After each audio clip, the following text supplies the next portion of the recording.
శ్రీ సాధు సుబ్రహ్మణ్యం గారి శ్రీ తిరుపతి శ్రీ వెంకటేశ్వర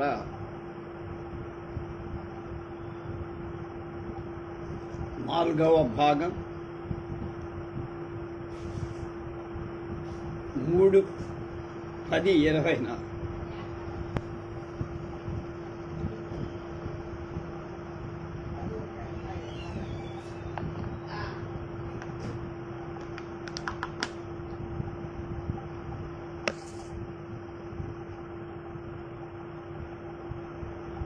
వెంకటాచలంపై నెలకొన్న ఇతర పవిత్ర తీర్థాల గురించి చెప్తుంది. పాండవ తీర్థం.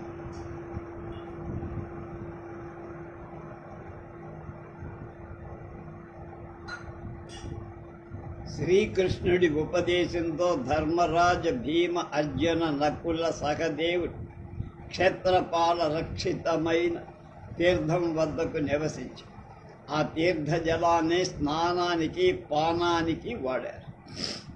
ఆ మహాతీర్థంలో 1 సంవత్సరం ఉన్నందువల్ల వాళ్ళకి సర్వ పాప పరిహారం కలిగిందని, పుణ్యం లభించిందని, దాని ప్రభావంతో వాళ్ళు కౌరవులపై విజయాన్ని పొందారని, పంచపాండవులు ఆ తర్వాత హస్తినాపురానికి వెళ్ళారని చెప్పారు. పాండవులు నివసించిన కారణాన ఈ తీర్థానికి పాండవ తీర్థం. శ్రీ వెంకటేశ్వర దేవాలయానికి ఈశాన్యంలో 1 మైలు దూరంలో ఈ తీర్థం. ఈ తీర్థానికి పక్కనే ఉన్న ఒక శిలాగుహలో ఒక రాతిపై పంచపాండవుల చిత్రాలు చెక్కబడి పశ్చిమ భాగాన గోగర్భ ఆకారంలో ఉన్నందువల్ల ఈ తీర్థాన్ని గోగర్భ తీర్థం అనే పేరు కూడా దీనికి. వైశాఖ మాస శుక్ల ద్వాదశి ఆదివారంతో కూడి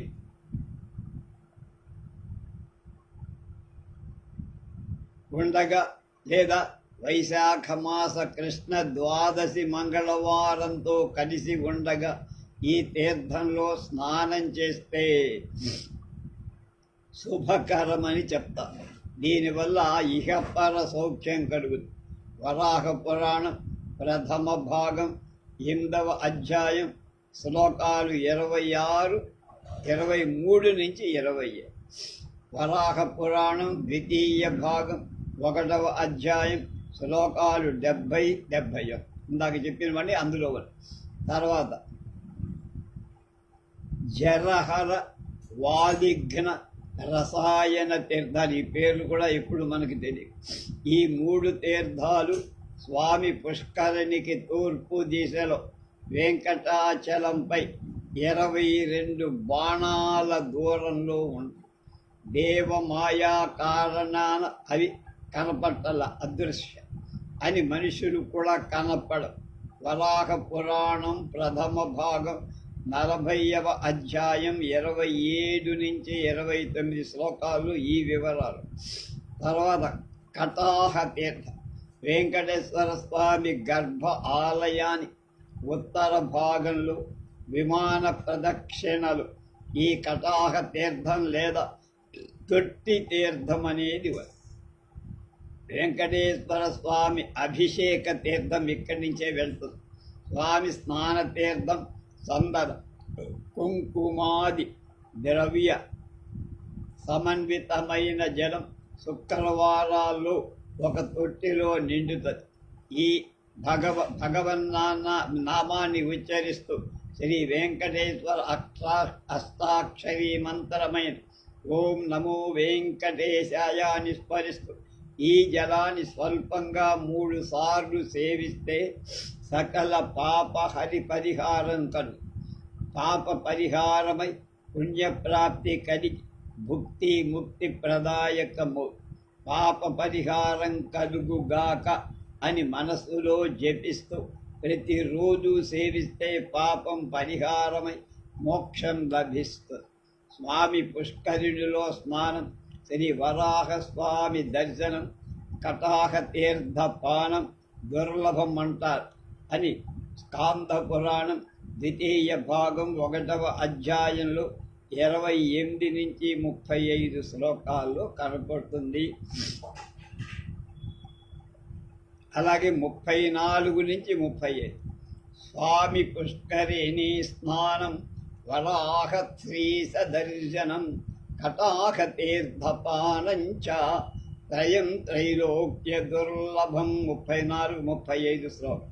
అలాగే విరజా తీర్థం వెంకటేశ్వర ద్వారం వాయువ్య దిశలో రాతి దొన్నెలో ఈ చిన్న తీర్థం శ్రీ వెంకటేశ్వర స్వామి పాదాల కింద విరజా నది ప్రవహిస్తుందని విశ్వాసం. ఈ పాదపీఠం నుండి గర్భాలయంలోనికి ఒకప్పుడు నీరు ప్రవహించేది. రాతి దొన్నెలకు కూడా ప్రవహించేది. గ్రానైట్ రాళ్ళు పరచిన భూమిపై రాళ్ల మధ్యన ఉన్న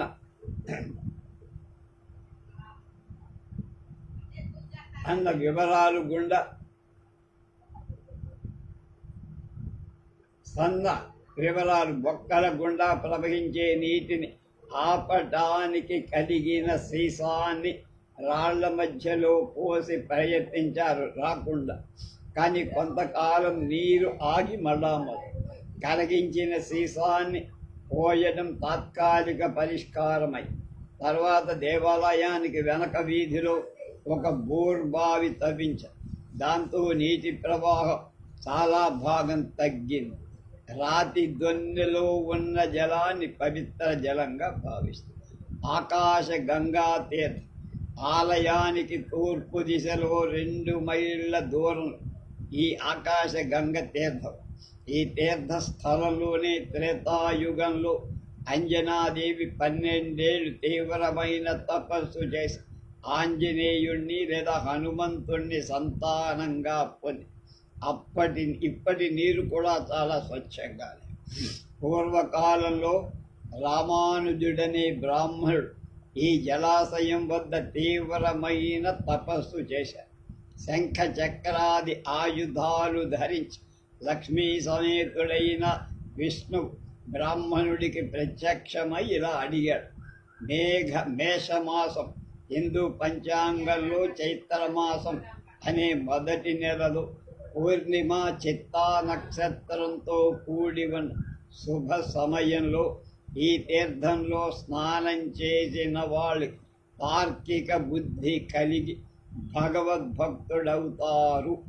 ఇక్కడ స్నానం చేయాల్సిన పవిత్ర సమయాన్ని వరాహ పురాణం 2వ భాగం 1వ అధ్యాయం శ్లోకం 68, 69లో చెప్పబడి. తర్వాత ఒక ధార్మికుడు పండితుడు అయిన బ్రాహ్మణుడు గోదావరి తీరంపై తన తండ్రి శ్రాద్ధం పెడుతూ ధార్మికుడు పండితుడు అయిన మరో బ్రాహ్మణ్ పితృదేవతల ప్రతినిధిగా నియంత్రించాడంటారు. శ్రాద్ధకర్మ పూర్తయిన తర్వాత భోజనం తరువాత శ్రాద్ధకర్మ చేసిన బ్రాహ్మణుడి ముఖం గాడిద ముఖంగా మారిపోయి దానితో విచారగ్రస్తుడై సువర్ణముఖి తీరంలో ఉన్న అగస్త్య మహర్షికి చెప్పగా సంతానం లేని బ్రాహ్మణుణ్ణి శ్రాద్ధ కర్మ కోసం నువ్వు పెట్టావు భక్తగా, అందువల్ల ముఖం మారిందని స్వామి పుష్కరుడిలో ముందు స్నానం చేసి ఆకాశ గంగా తీర్థంలో మళ్ళీ స్నానం చేస్తే మళ్ళీ నీ రూపు యథాస్థితికి వస్తుందని చెప్పి ఆ బ్రాహ్మణుడు అగస్త్య మహర్షి చెప్పినట్టు చేయగా మళ్ళీ పూర్వమున్న ముఖాన్ని పొందాడు. ఉంది స్కాంద పురాణం 1వ భాగం అధ్యాయం 12లో 25 నుంచి 56 శ్లోకాల మధ్య ఉంది. అలాగే ప్రతిరోజు వెంకటేశ్వర స్వామి స్నానార్థం ఆకాశ గంగ నుండి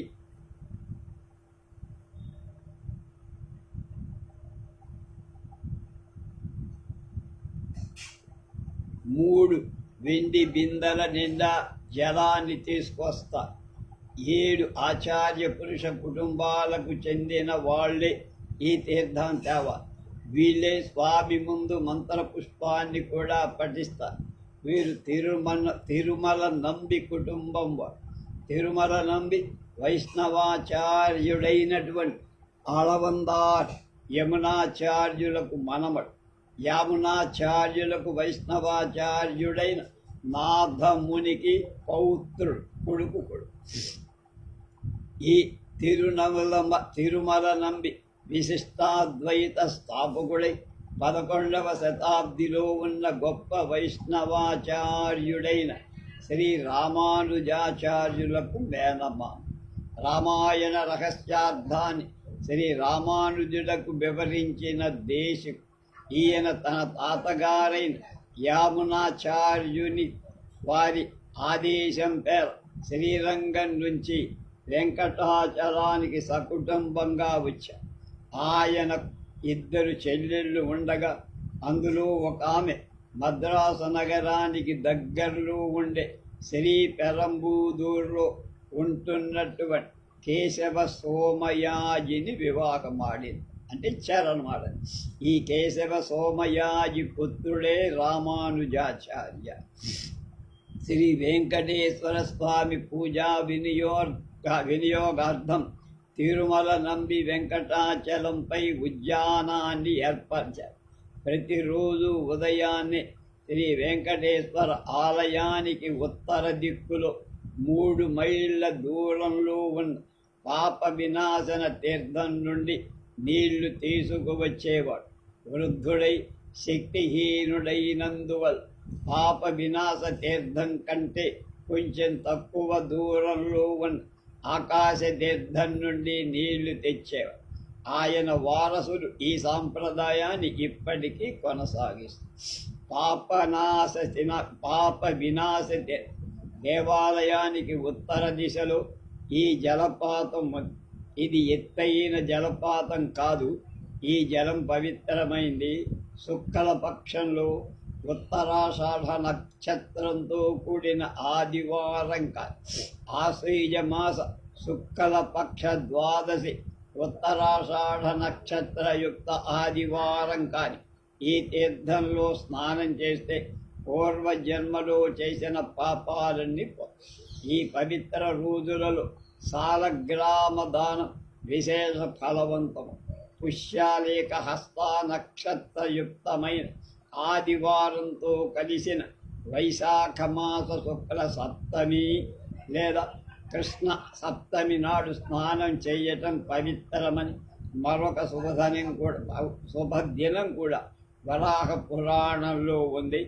2వ భాగం అధ్యాయం 1 శ్లోకం 72-73. అలాగే దేవస్థానం వాడు బస్సు సౌకర్యాన్ని ఏర్పాటు చేసినందున చాలామంది భక్తులు ఈ తీర్థాల్లో స్నానం చేస్తున్నారు.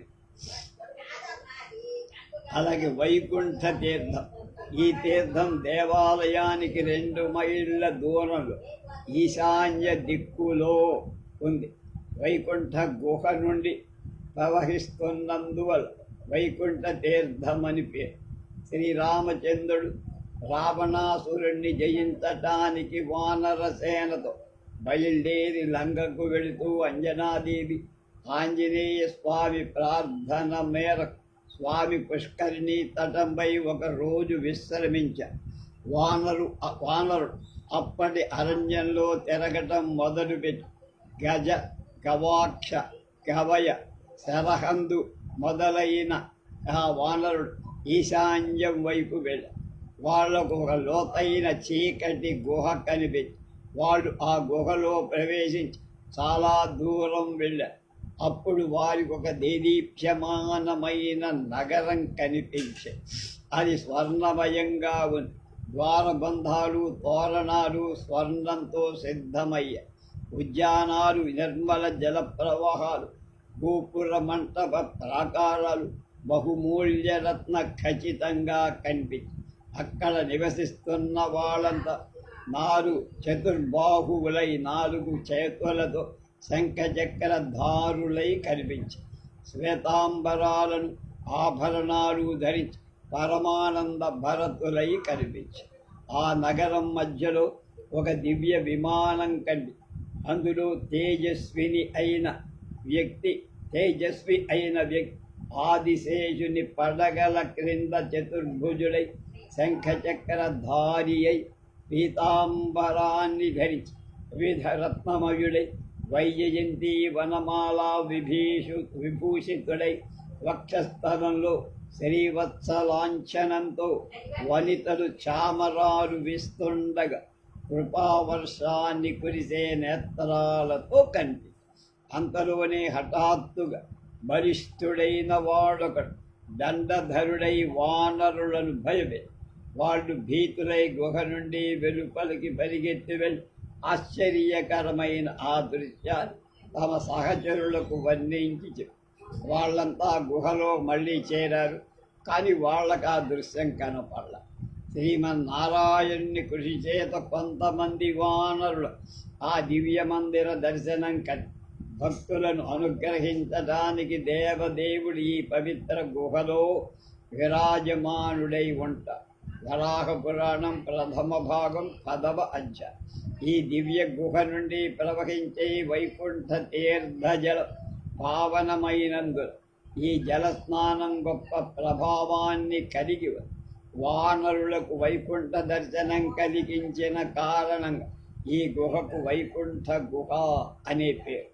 ఈ గుహలో నిత్యులు ముక్తులు మానవులకు అదృశ్యంగా నివసిస్తూ ఎప్పుడూ భగవత్ సేవ చేస్తూ రాత్రివేళ దేవాలయంలో స్వామిని సేవించి గర్భాలయాల్లో రజత పాత్రలో నిక్షేపించిన జలాన్ని పవిత్రం చేస్తారు.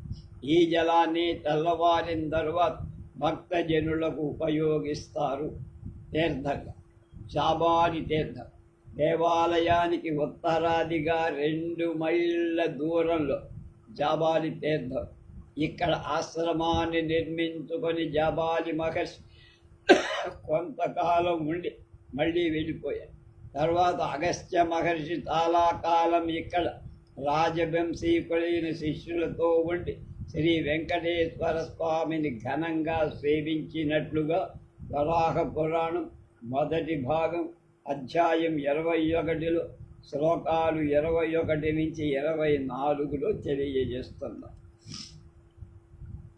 అలాగే చక్ర తీర్థం దేవాలయానికి వాయవ్య దిశలో 2 మైళ్ళ దూరంలో ఒక తీర్థం. అది రాక్షసుల మూలంగా ప్రాణ భయం కలదని వెంకటేశ్వర స్వామికి విన్నవించి ఆ ప్రమాదాన్ని నివారించుకోవటానికి శ్రీవత్స గోత్రీకుడైన పద్మనాభుడు అక్కడ 12 ఏళ్ల తీవ్ర తపస్సు చేసి స్వామి ప్రత్యక్షమై పద్మనాభుడిని అక్కడే నివసింపమని ఆదేశించి రాక్షస సంహారం కోసం తన సుదర్శన చక్రాన్ని పంపారు.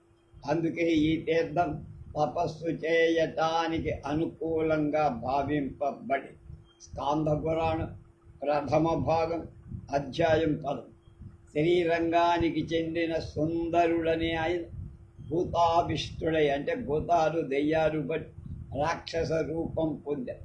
వశిష్ఠ మహర్షి ఆదేశంతో ఇక్కడ స్నానం చేసి రాక్షస బాధ నుండి ముక్తుడై మోక్షానికి ఈ తీర్థస్థలంలో లక్ష్మీ నరసింహస్వామి వారి విగ్రహం సుదర్శన విగ్రహం ప్రతిష్ఠితాలై కార్తీక బహుళ ద్వాదశి నాడు దేవాలయం నుండి ఇక్కడి పాయసాన్ని తెచ్చి విగ్రహాలకు నైవేద్యం పెట్టి ఈ తీర్థంలో స్నానం ఆచరించిన భక్తులు వినియోగమిస్తారు, ప్రసాదంగా ఇస్తారు. రామకృష్ణ తీర్థం దేవాలయానికి ఉత్తర దిశలో 6 మైళ్ళ దూరంలో రామకృష్ణ తీర్థం. ఇక్కడ కృష్ణుడనే భక్తుడు తపస్సు చేశాడు. తన కాలకృత్యాలకు స్నాన సంధ్యాదులకు అవసరంగా ఈ తీర్థాన్ని తవ్వి సిద్ధం చేశాడంట. తర్వాత కాలంలో రామకృష్ణ ముని ఇక్కడ కొన్ని శతాబ్దాలు తీవ్రమైన తపం చేసి ఆయన చుట్టూ ఒక పుట్ట పెరిగి ఆయనకు తెలియదు. ఆయన తపో నిరతిని పరీక్షించటానికి ఇంద్రుడు ఉరుములు మెరుపులు పిడుగులతో తీవ్రమైన వర్షాన్ని కల్పించాడు. ఆ ప్రళయ భీకర వర్షాన్ని కూడా ఆయన గమనించారు. పుట్ట మీద పైభాగం విరిగి భూమిపై జారి అప్పుడు మహావిష్ణువు గరుడ వాహనారూఢుడై ఆయనకు సాక్షాత్కరించి ఇలా అన్నారు.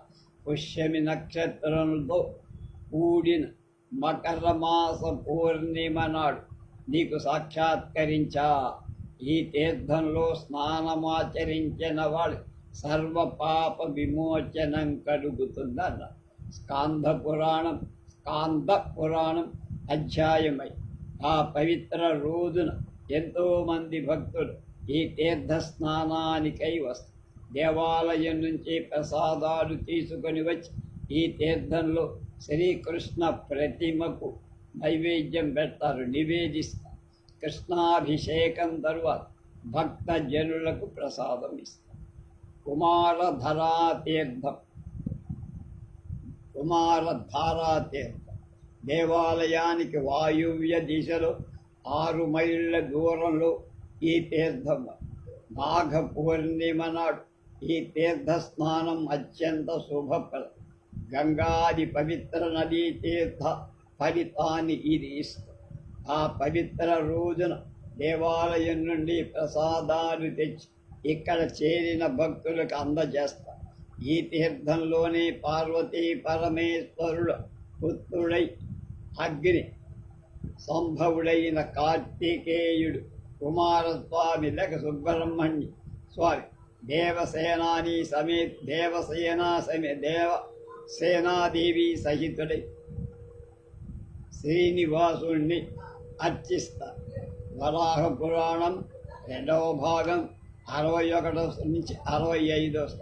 దేవదానవ యుద్ధంలో తారకాసురుని సంహరించినందుకు కలిగిన బ్రహ్మహత్యా పాతకాన్ని పోగొట్టుకోవటానికి దానిని ఇంద్రుడు ఆదేశం మేరకు ఈ తీర్థంలో వెంకటేశ్వర అష్టాక్షరీ మంత్ర జపం చేస్తూ ఆ పాతకం నుండి విముక్తుడయ్యారు. ఎవరు? ఇంద్రుడు. కుమారస్వామి తపస్సు చేసినందుకు ఈ తీర్థానికి కుమారధారా తీర్థం అని పేరు. మార్కండేయ పురాణం 4వ అధ్యాయం కుమారస్వామి వెంకటేశ్వర స్వామికి కిరీటాన్ని సమర్పించాడట.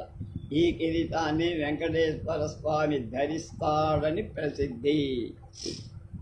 ఒకప్పుడు ఒక నిర్ధనుడైన డబ్బు లేని అంధుడైన వృద్ధ బ్రాహ్మణుడు దారితో ఈ కొండ కోనలు భూమిపై పడి దొరపిల్లదు కుమారా అని ఎలుగెత్తి పిలిచి ఆ సమయంలో వెంకటేశ్వర స్వామి యువకుడి రూపంలో కొండపై విహరిస్తున్నాడు. ఆయన ఈ వృద్ధ బ్రాహ్మణుడు దగ్గరకొచ్చి, ఈ నిర్జన ప్రదేశంలో అర్భకుడెవరూ లేరని, ఆయనకి ఏం కావాలో తెలుసుమా చెప్పమా. అప్పుడు ఆ వృద్ధ బ్రాహ్మణుడు, నేను ముసలివాణ్ణి, అశక్తుణ్ణి, నిత్య కర్మానుష్ఠానం కూడా చేయలేకుండా ఉన్న నాకు నా అన్నవాళ్ళు లేరయ్యా, నేను నిర్ధనుణ్ణి కూడా, నా ఆశ్రమానికి దారి కూడా తెరవదు. ఇంత అనర్హుడైన నాకు స్వామి కృపతో దీర్ఘాయుష్యాన్ని అనుగ్రహించిన ఈ బాధను దుఃఖాన్ని అనుభవిస్తున్నాను. అది విని వెంకటేశ్వర స్వామి ప్రసన్నంగా ఇలా, నీ శరీరం జలాకృశమై, నీ కళ్ళు చూపులేదు, నీకు చిరకాలం జీవించాలన్న కోరిక ఉందా? నీకు వైమనస్యం కలిగి ఈ శరీరాన్ని త్యాగం చెయ్యదలిచావా? నిజం చెప్పు అని అడిగితే వృద్ధ బ్రాహ్మణుడు ఇలా చెప్పాడు, ఓ ప్రభు, బతుకు నీకు ఇవ్వడం కష్టంగానే ఉంది, బతుకు ఏడవడం కష్టంగానే. భగవంతుడి కృపతో ఒకవేళ నా ఆయుష్ పెరిగితే నిమిత్త కర్మలు ఆచరించి అగ్నిహోత్రార్చన మొదలైన విహిత కర్మలు ఆచరించనందు కలిగిన పాపాన్ని పోగొట్టుకొని దేవ రుణాన్ని తీర్చుకొని అప్పుడు జీవిత త్యాగం చేస్తాను. ఆ ప్రభు వృద్ధ బ్రాహ్మణుని చెయ్యి పట్టుకొని ఒక జల ప్రవాహం దగ్గరకి తీసుకువెళ్ళి స్నానం చేసిన తర్వాత ఆశ్రమానికి వెళదామని జనంలో స్నానం చెయ్యగానే వృద్ధ బ్రాహ్మణుడు 16 ఏళ్ల ప్రాయం వాడైపోయాడు. అప్పటిదాకా ఆయన వెంట ఉన్న యువకుడు కూడా సహస్ర పాదాక్షి శిరోరుహుడైన విశ్వరూపంతో సాక్షాత్కరి ఈ అమృత సన్నివేశాన్ని చూడటానికి దేవతలంతా ఆకాశ వీధిలో కనిపించి వాళ్ళపై స్వామిపై పుష్పవర్షాన్ని కురిపి అప్పుడు స్వామి బ్రాహ్మణుడితో నీకు శక్తివంతమైన దేహాన్ని కావలసినంత ధనాన్ని ఇస్తా నువ్వు యజ్ఞాదులను విహిత కర్మలను చేసి నీ పాప పరిహారం చేసుకొని అభిష్టాన్ని పొందు అని ఆదేశించి అంతహితుడు వృద్ధ బ్రాహ్మణ బుద్ధి ఉండి కుమారుడిగా మార్చిన ఈ జల మహత్వాన్ని దేవతలు కొనియాడి కుమారధార అని పేరు పెట్టి ఈ తీర్థంలో స్నానం ఆచరించిన వాడు సర్వ పాప విముక్తులై హరిచరణ సాన్నిధ్యాన్ని పొందుతారు. వరాహ పురాణం మొదటి భాగంలో 3వ అధ్యాయంలో 31 నుంచి 52 శ్లోకాల్లో, అలాగే మార్కండేయ పురాణం 3వ అధ్యాయం 11 నుంచి 43 శ్లోకాల్లో ఈ కథ అంతా ఉంది.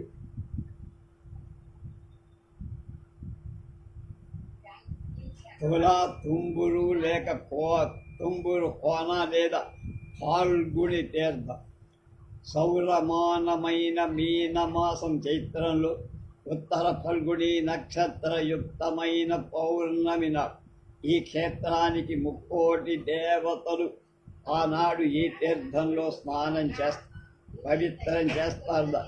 ఈ పవిత్రమైన ఆ రోజున ఈ తీర్థంలో స్నానం విశేష పుణ్యఫలం, పునర్జన్మ రాహిత్యం అని వరాహ పురాణం 2వ భాగంలో 1వ అధ్యాయంలో 66 నుంచి 68 శ్లోకాలు. ఒక గంధర్వుడు భార్య సహితుడై ఇక్కడ ఉండేవాడు.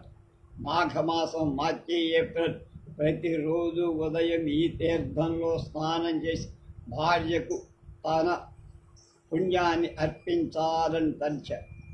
తన నివాసాన్ని శుద్ధం చేసుకొని ముగ్గులు పెట్టి స్వామికి అన్న నైవేద్యం చేసి ఇద్దరు ప్రదక్షిణం చేసి కామ క్రోధ లోభ మోహ మదమాశ్చర్యాలు చేసుకొని మోక్షానికి అర్హత సంపాదించుకోవాలనుకున్నాడు. కానీ భార్య ఆయనకు సహకరించాలి. ఆయన పాటించనున్న విధులను ఆమె చెయ్యట్ల. శీతాకాలం ఉదయం వేళల్లో కలిగే చలిని భరించలేకపోయి గంధర్వుడు కోపగించి ఆమెను మండూకమై ఒక చెట్టు పొర్రలో నివసించమని శపించి ఆమె ఆయన ముందు సాష్టాంగపడి క్షమాభిక్ష కోరింది. అప్పుడు ఆయన అగస్త్యముని ఈ తీర్థానికి వచ్చేదాకా కప్ప రూపంలో ఉండాల్సిందని, ఆయన తన శిష్యులకు ఈ తీర్థ మహాత్మ్యాన్ని వివరిస్తాడని, అది విన్న తరువాత ఆమెకు మళ్ళీ గంధర్వ రూపం వస్తుందని శాప విమోచన విధానం చెప్పారు. అప్పటి నుండి ఈ తీర్థాన్ని తుంబుర తీర్థమని గంధర్వ నామంతో ప్రసిద్ధం. స్కాంద పురాణం 16వ అధ్యాయం. 19వ శతాబ్ది మొదటి భాగంలో తరిగొండ వెంగమాంబ ఈ తీర్థంలోనే తపస్వినిగా శ్రీ వెంకటేశ్వర ధ్యానం చేసింది. ఆమె నివాసం ఇప్పటికీ అక్కడ ఉంది. అలాగే సనక సనందన తీర్థం మోక్షార్థం చేసే యోగాభ్యాసాన్ని ఎన్నో ఆటంకాలు కలుగు, వాటిని అధిగమించటానికి భక్తజనుడు సనక సనందన తీర్థంలో స్నానం చెయ్యాలంట. పాపనాశన తీర్థానికి ఉత్తరంలో 4 మైళ్ళ దూరంలో ఈ తీర్థం.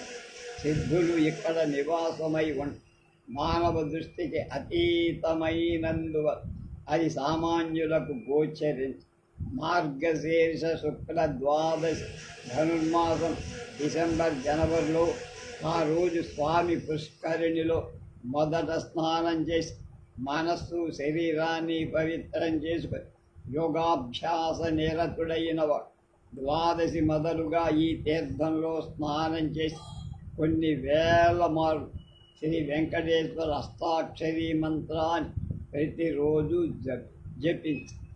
అది నిర్విఘ్నంగా అనుకున్నది నిర్విఘ్నంగా నెరవేరుతున్నది.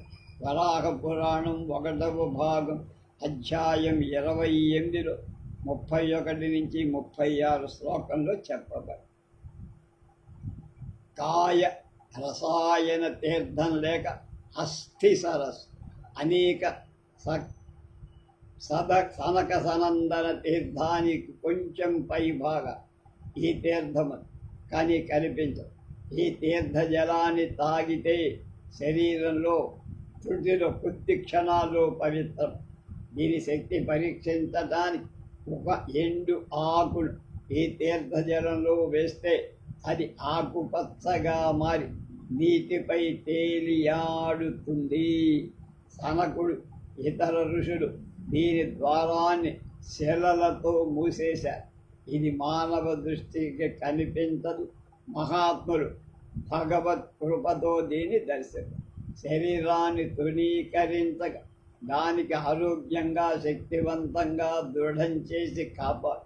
శ్రీ వెంకటేశ్వర ధ్యానపరుడే ఆ భగవంతుని సేవే అత్యుత్తమైన విధి అని భావించి మానవుడు దాని యందు నిమగ్నుడు పరమాత్మ అయిన విష్ణువు జీవుడి శేషాశేషీ భావం.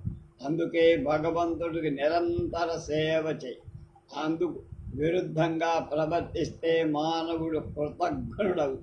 శాస్త్ర విహితమైన నిత్య నైమిత్తిక కర్మలను భగవంతుడి ఆదేశానుసారం సంపూర్ణమైన మనస్సుతో స్వామికి ప్రీతిగా సహకరించి మానవుడు తనవిగా భావించే శరీరం, దుఃఖం, సుఖం, బుద్ధి, విజ్ఞానం, బలం, శక్తి, భూమి, గృహం, ధనం, ధాన్యం ఇతరాలన్నింటినీ వెంకటేశ్వరునికి సమర్పణ చెయ్య.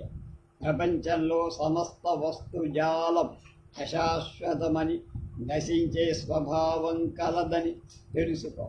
పాపకర్మలు దుఃఖాన్ని, పుణ్యకర్మలు స్వర్గప్రాప్తిని కలిగి భగవంతుడే సర్వ కర్మలకు ప్రేరకుడు. కాబట్టి మానవుడు తన మనస్సును భగవంతుడిలో లీనం చేయించాలి. దానివల్ల ఆయన అనుగ్రహం కలుగు.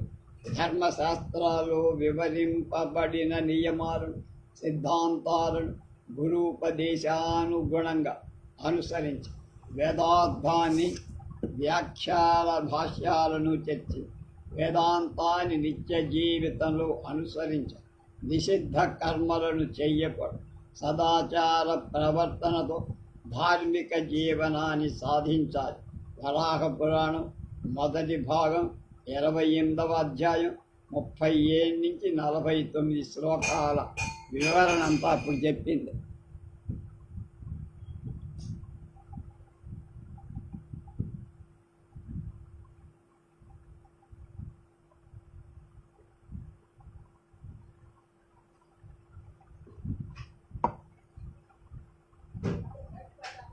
కాశీ యాత్రకు బయలుదేరుతూ ఒక బ్రాహ్మణుడు గర్భవతి అయిన తన భార్య యోగక్షేమాలు చూడవలసిందిగా తొండమాన్ మహారాజు కోరి అప్పగించి వెళ్ళాడు. కాలవశాత్తు ఆమె చనిపోగా వెంకటేశ్వర స్వామి ఆజ్ఞానుసారం ఆమె శవాన్ని ఈ తీర్థ జలంలో తొండమాన్ చక్రవర్తి నిమగ్నం చేశాడు. మళ్ళీ ప్రాణం వచ్చింది. దేవతీర్థం దేవాలయానికి వాయవ్య దిశలో దట్టమైన అడవిలో ఈ తీర్థము పుష్యమీ నక్షత్రం వ్యతిపాత యోగం కలిసిన గురువారం శ్రవణ నక్షత్రయుక్తమైన సోమవారం కాదు. ఈ తీర్థంలో స్నానం చేస్తే దీర్ఘ ఆయుష్యం, సత్ సంతానం, సౌఖ్యం ఇహలోకంలో కలుగుతాయి. తర్వాత స్వర్గప్రాప్తి కలుగుతుందని ఫలం చెప్పారు. రేపు అధ్యాయం 6 మహావిష్ణువు వెంకటాద్రికి రావడం భవిష్య పురాణంలో ఎలా చెప్పబడింది, ఏం చెప్పబడింది అనే దాన్ని రేపు మనం తెలుసుకోవాలి.